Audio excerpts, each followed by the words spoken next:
Hello everyone. Now we will discuss about what do you mean by principal focus. Now what is focus? First of all, let me draw a mirror. Everyone knows when we painted this mirror from outside, then this is known as concave mirror. Concave mirror.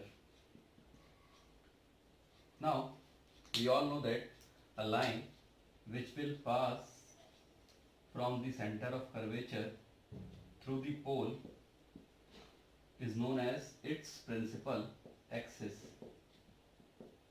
Principal axis.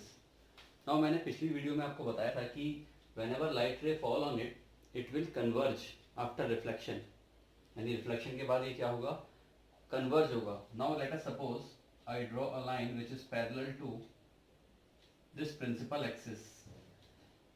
एक light रे मैंने draw करी जो parallel है principal axis के, और मैंने देखा कि ये यहाँ से कन्वर्ज होकर एक पॉइंट पे इंटरसेक्ट कर रही है प्रिंसिपल एक्सिस को. क्लियर. अब सेकंड मैंने एक लाइन ड्रॉ करी, वो भी क्या है, पैरेलल है प्रिंसिपल एक्सिस के, और वो भी कहाँ से पास कर रही है, सेम पॉइंट से. तो जो ये पॉइंट है आपका, this is known as F. F for focus. Focus. This is known as principal focus of a concave mirror, and the distance from point F to this pole is known as its focal length. Is known as its focal length. Clear? This is focus and this is focal length. Secondly, हम यहाँ पर देखते हैं, आपको मालूम है कि पोल से लेके सेंटर ऑफ कर्वेचर तक का जो डिस्टेंस होता है वो कितना होता है, r. तो यहाँ से एक रिलेशन आता है हमारे पास, F is equals to R by 2. यानी जो फोकल लेंथ होगी वो किसके इक्वल होगी, रेडियस ऑफ कर्वेचर बाय 2, या फिर हम कह सकते हैं R is equals to 2F. Very important for exam point of view. This is focus. Now अब हम ये समझते हैं कि क्या ये रियल फोकस है या वर्चुअल है. हमें यहाँ पे दिख रहा है क्लियरली, जो लाइन हमने यहाँ से भेजी लाइट, वो यहाँ पे रिफ्लेक्ट होके एक पॉइंट पे आ रही है. अब यहाँ पे डॉटेड लाइंस का यूज तो नहीं हुआ है, तो ये क्या है आपका real focus. This focus is known as real focus. So this is the basic case of concave mirror. This is focus, this is focal length, and every distance is measured from the pole. We will study about some rules for obtaining the image in concave mirror. तो अभी आप इतना समझ लीजिए, ये focus है, centre of curvature है, ये पोल है, ये एपर्चर है, ये प्रिंसिपल एक्सिस है. Now we are seeing here that this is a surface which is painted from inside. Now the reflecting surface is the bulging out. The bulge out surface is the reflecting surface. So this mirror is known as, or this surface is known as convex surface or convex mirror. Clear? Now whenever light ray which is parallel to the principal axis comes, मैंने आपको पहले video में बताया था जो convex mirror है उसका nature क्या होता है, डाइवर्जिंग मिरर. तो यहाँ पे अगर मैं वाटर की ड्रॉपलेट्स को डाल रहा हूँ फुल स्पीड से, तो वो ऐसे करके कुछ डाइवर्ज हो जाएंगी. सिमिलरली अगर मैं यहाँ से भी ड्रॉप कर रहा हूँ which is parallel to principal axis, वो भी क्या होगा, डाइवर्ज कर जाएगी. अब ये आगे तो कहीं ये दोनों लाइंस मिलेंगी नहीं, तो हम लोग क्या करेंगे, इसकी एक बैकवर्ड इमेज लेंगे in this direction.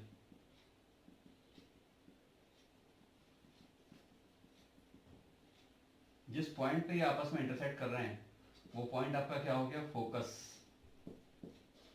This is F. Concave के केस में क्या था, हमारे पास रियल लाइंस से इंटरसेक्शन से हमारा एक ऑब्जेक्ट मिल रहा था, एक पॉइंट मिल रहा था. लेकिन यहाँ पर हमारे पास क्या है, डॉटेड लाइंस की वजह से हमें एक पॉइंट मिल रहा है एफ. तो this focus is known as virtual focus. So this is virtual focus. Clear?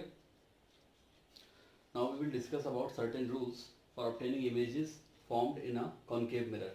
First rule is a ray of light which is parallel to the principal axis will pass through its focus.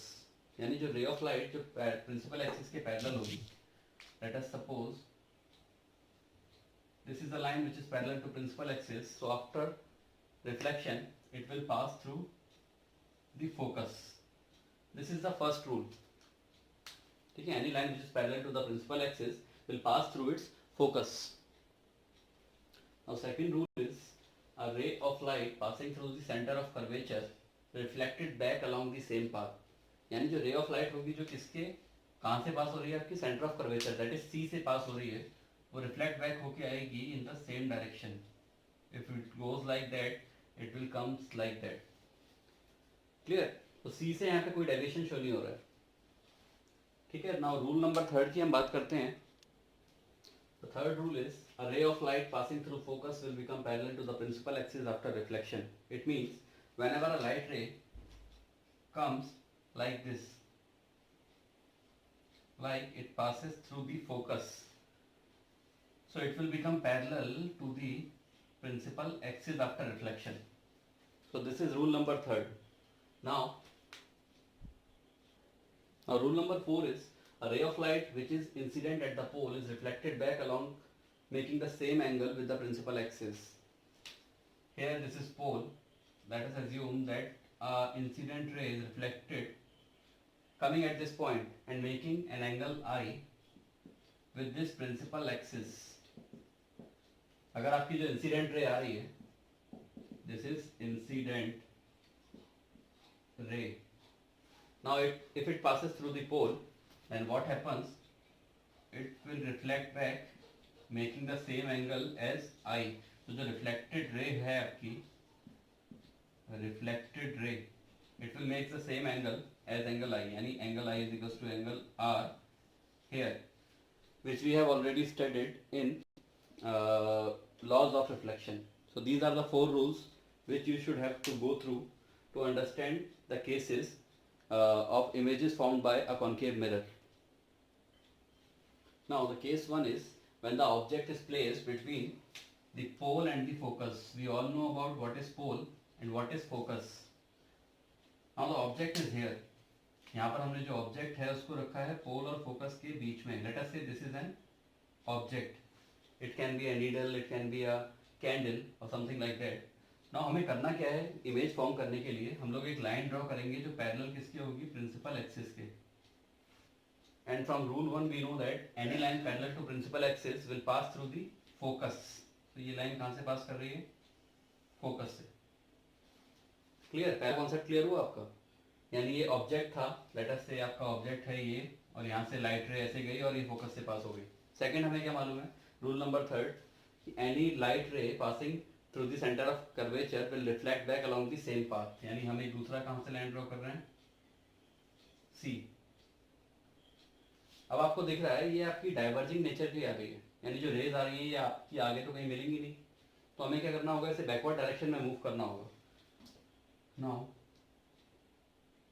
if I move it like this and this line like this, so we will get an object here. But क्या ये real line से मिलके बन रहा है, नहीं, ये dotted line से मिलके बन रहा है. तो ये ऑब्जेक्ट कैसा होगा, हमें कैसी इमेज मिल रही है, रियल या फिर वर्चुअल. तो नेचर ऑफ इमेज पहला आ गया आपका virtual image. Second, first one is virtual image. First one, virtual image. Now, nature of image की हम बात कर रहे हैं तो हमें दिख रहा है जो डॉटेड लाइन से मिलके बन रहा है, तो इसका नेचर क्या हो गया, वर्चुअल इमेज. नाउ ये आपका इस फॉर्म में खड़ा हुआ है और ये भी इमेज भी हमें कैसी दिख रही है, ऐसी दिख रही है और इनलार्ज दिख रही है. तो वर्चुअल हो गया. सेकंड क्या हो गया, वर्चुअल एंड इरेक्ट. अगर आपको इमेज इसकी ऐसे दिख रही होती कि ये ऑब्जेक्ट ऐसा है और इमेज कैसे दिख रही है इसकी अपोजिट डायरेक्शन में, तो क्या होता है वहाँ पे, इन्वर्टेड. तो यहाँ पे वर्चुअल हो गया, इरेक्ट हो गया, ठीक है. Second, magnified. Now what do you mean by magnified?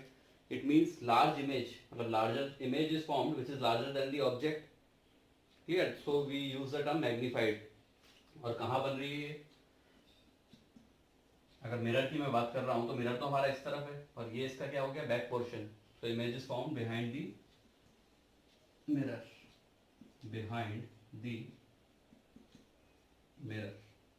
ये पहला केस है. और ये ऐसा पहला केस है जहां पर आपको वर्चुअल एंड डायरेक्ट इमेज मिल रही है किसके केस में, कॉनकेव मिरर की। अदरवाइज जितने भी 5 केसेस हैं उसमें आपको रियल और इन्वर्टेड इमेज मिलेगी, लेकिन इसमें पहले केस में क्या मिल रही है, virtual and direct. Moving on to the second case, now the object is placed at the focus. Now अगर हम ऑब्जेक्ट को रखते हैं फोकस के ऊपर, करना हमें वही है सेम, हम एक लाइन ड्रॉ करेंगे which is parallel to the principal axis. Arrow जरूर मेंशन करने हैं इसमें, हमें मालूम है जो लाइन पैरेलल होगी प्रिंसिपल एक्सिस के हमेशा कहाँ से पास करती है, फोकस से, so it will pass through the focus. And second, from the center of curvature. तो हम लोग ऑब्जर्व कर रहे हैं यहाँ पर ये पैरेलल लाइन्स हमें मिल रही है, यानी ये वाली लाइन और ये वाली लाइन आपस में क्या है, पैरेलल है। तो ये कहाँ पे मिलेंगी, एट इन्फिनिटी। तो नेचर ऑफ इमेज की अगर मैं बात कर रहा हूँ, nature of image, first one is, यहाँ पर मुझे इमेज मिलेगी कहीं ना कहीं, मैं मानता हूँ इन्फिनिटी पे मिल रही है। तो ये कैसी इमेज आ रही है, ऑब्जेक्ट आपका ऐसे था और इमेज कैसे आ रही है, उल्टी इमेज आ रही है। और ये लेकिन हमारी डॉटेड लाइंस का यूज तो नहीं करना पड़ रहा है, तो ये क्या हो गई हमारी real and inverted, real and inverted. ना ऑब्जेक्ट आपका इतना छोटा था और इमेज देखो कितनी बड़ी बन रही है, तो it is highly magnified, highly magnified, magnification अभी हम पढ़ेंगे इसके बाद, हाईली मैग्नीफाइड।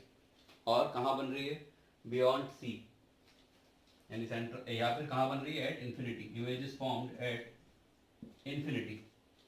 तो ये 3 केसेस हैं, ठीक है, 3 इसके नेचर ऑफ इमेज बन रहे हैं। ये वाला केस आपने तब देखा होगा जब आप सनलाइट में एक छोटा सा मिरर लेके फोकस करते हैं किसी चीज़ के ऊपर, ये लेंस से करते हैं वो, तो वहाँ पर भी हमारा क्या होता है, इन्फिनिटी से जो इमेज आ रही होती है वो फोकस पे बनती है। और यहाँ पे उसका उल्टा केस क्या है, फोकस पे ऑब्जेक्ट रखा है तो इमेज कहाँ बन रही है, इन्फिनिटी पे। ये टॉर्च वाला केस होता है, जैसे टॉर्च आपने देखी होगी, यहाँ पे बल्ब होता है तो वो लाइट रे को ऐसे थ्रो करता है और फिर वो आपने देखा होगा पैरेलल हो जाती है, यानी इमेज कहाँ पे बनती है उसकी, इन्फिनिटी पे। Clear? Moving on to the third case, here object is placed between focus and centre of curvature. Now this is a concave mirror painted outside, now the object is placed over here. जैसे ही हमने object को यहाँ पे रखा, हम लोग क्या करेंगे, a line which is parallel to principal axis draw करेंगे, it will pass through the focus. Clear? And second, center of curvature से पास करेंगे, जो हमें कहाँ पे इंटरसेक्ट कर रही है, इस पॉइंट पे। तो जहाँ पर भी इंटरसेक्शन ऑफ 2 लाइंस होगा हमें एक इमेज ऑब्टेन होगी। अब हमें दिख रहा है यहाँ पे एरो आपका ऊपर की तरफ था और यहाँ पे एरो किधर आ रहा है, नीचे की तरफ। तो इसका नेचर क्या होगा, इन्वर्टेड हो गया। नाउ रियल है या वर्चुअल, जो लाइन्स है हमारी रियल लाइन्स आ रही है, इंटरसेक्ट कर रही है, तो ये क्या हो गया, रियल हो गया। नेचर क्या हो गया, रियल एंड इन्वर्टेड। साइज देखिए इसमें थोड़ा सा इससे बड़ा है, size is larger than the object, second is larger than the object, and third is beyond centre of curvature. यानी जो इमेज हमारी फॉर्म हो रही है वो कहाँ पे फॉर्म हो रही है, beyond centre of curvature. So this is case third. Moving on to the fourth case, now the object is placed at the centre of curvature. Now object को हमने उठा के कहाँ रख दिया है, सेंटर ऑफ कर्वेचर के ऊपर। ऑब्जेक्ट हमारा यहाँ पर है तो हम लोग क्या करेंगे, एक लाइन ड्रॉ करेंगे which is parallel to its principal axis. जो भी लाइन प्रिंसिपल एक्सिस के पैरेलल होगी वो कहाँ से पास करेगी, फोकस से, ठीक है। सेकंड हम लोग कहाँ से पास करते थे, सेंटर ऑफ कर्वेचर से। तो चाहो तो आप यहाँ से एक नीचे एक लाइन ड्रॉ कर लीजिए, जहाँ पर भी इंटरसेक्ट कर रही होगी, तो ये वाला पॉइंट क्या हो जाएगा आपका, जहाँ पे आपको इमेज ऑब्टेन हो रही है। तो इस वाला केस काफ़ी इंपॉर्टेंट क्यों है, क्योंकि यहाँ पर जहाँ पर आपका ऑब्जेक्ट है वहीं पर ही क्या है, इमेज बन रही है। यानी सी पे ऑब्जेक्ट था, सी पे ही आपकी इमेज बन रही है, और जो साइज होगा दोनों का वो क्या होगा, सेम।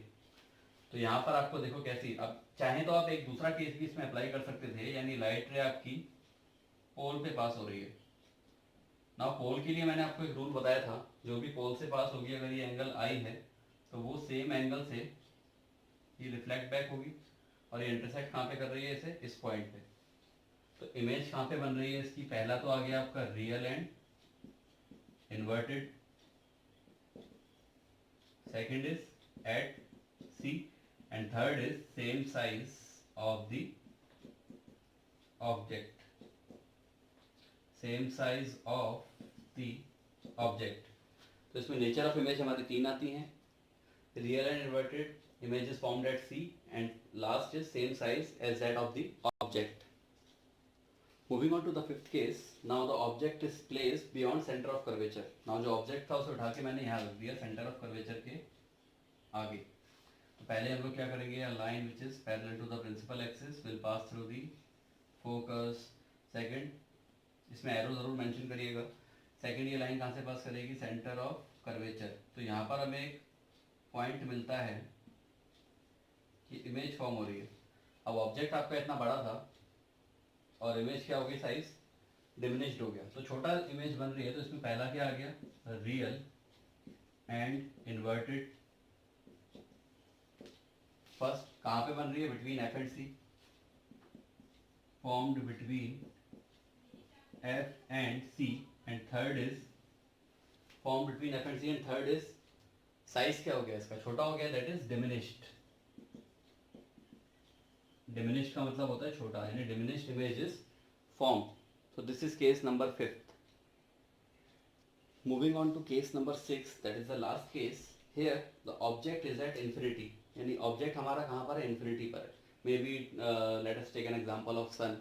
सन हमारा ऑब्जेक्ट हो सकता है. तो वो रेस कैसे फेंक रहा है, ऐसे कर.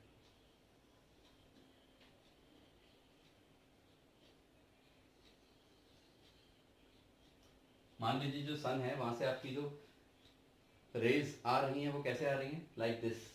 नाउ ये पैरेलल टू है नहीं प्रिंसिपल एक्सिस के. अब ये प्रिंसिपल एक्सिस के पैरेलल नहीं है तो ये फोकस से पास नहीं करेगा, पहली बात. तो लेट अस सपोज ये यहाँ से चला गया. और सेकंड, मुझे मालूम है अगर ये पोल पे स्ट्राइक करता है, जितने भी एंगल से कर रहा होगा उतने एंगल से यहाँ पे स्ट्राइक कर लेगा. तो इमेज हमारी यहाँ पे बनती है, वो कहाँ पे बन रही है, at focus. This is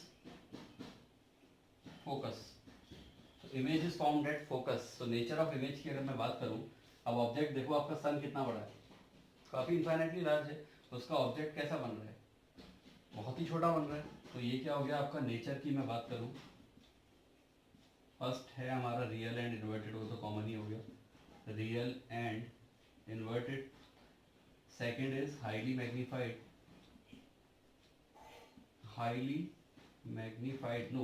diminished, sorry, highly diminished, यानी बहुत ही छोटी इमेज बन रही है. और थर्ड हमारे पास क्या है, एट फोकस, यानी image is formed at focus. देख लीजिए. Hope you like this video. In the next video we will discuss about the sign convention and how to solve numerical on light with the help of mirror formula, the sign convention based on concave mirror. So just try to make all these cases by yourself. Now I will ask you certain question regarding the uses of concave mirror. You will tell me that where concave mirror used. So answer me in the comment box. Thank you. Keep sharing this video, keep liking and subscribe to my channel and press the bell icon. Stay